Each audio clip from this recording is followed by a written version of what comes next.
Sanibonani, igama lami nguThemba ngwamabhida, ngihlala kaNdengezi, ngizalelwe endaweni yaseMbumbulu esigodini sakaMvuyane. Ngizoba ngifaka lana i-audition video yami yokuba ucebo ezodlala makuphela lesiqeshana esidlala njengamanje. Ngiyabonga. Mlungisi, sekuvele kwangena inkosi yabo la. Ngicela siphinde sikhulume futhi. Yebo, kulungile. Oh, icauze izindaba niphuza itiye ngami lapha. Impela. Futhi umlungisi uvumelana nami ukuthi wena uhlule umbango wentombi. Wabe usukhohlekala lelundana lakho. Manje usudinwe uganunu wakho. Angikuthole kahle. Ngihlule umbango wentombi. Mina nginako konke igolide nesiliva. Mhlawumbe nguye osiya kwejika kwamanye amantombazana.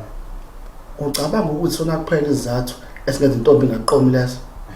Yiko kuphela okwenza umqondo. Ngemuphi umuntu esifazana ongafuni ukusela kwelinonile la kumina? Umphoka khosa. Umabona. Nkosi. Ya. Nkosi, xama kavinjela. Phoyisa lenkosi. Ngethemba ukuthi awusoze uphinde ukhulume into emphakathini. Ngoba thinta abafazi, wathinta imbokodo. Uyazi Me Too movement wena? Wazi wayikhuluma impudana. Asiphinde sixoxe futhi mase ngimenza athole emizweni egonjeni lami namhlanje ebusuku. Vele ukhohlwe ngaye. Kuningi esibhekene nakho la ekhaya. Kusamele siphembe umsebenzi wale ekhaya. Siphinde sijabulise nobaba. Abantu besifazane futhi umuntu yokugcina inqondweni yakho leyo.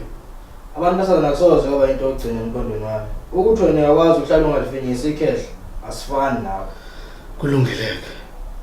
Uma thandana kufuze ube into yokugcina inqondweni yakho leyo. Ungungqimo, idada ngempela. Uma thandana uhleshisa umzwangelo. Angikwazi ukuyebhusha nsuku zonke.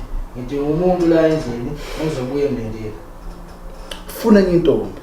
Uyeke ucefezela uthuli. Angimcefezeli. Iphuma kuthuli. Uphosa itshe sivevaneni. Ingabe yozala ngomona. Kodwa ke inhliziyo idle kuthandayo mntaka baba.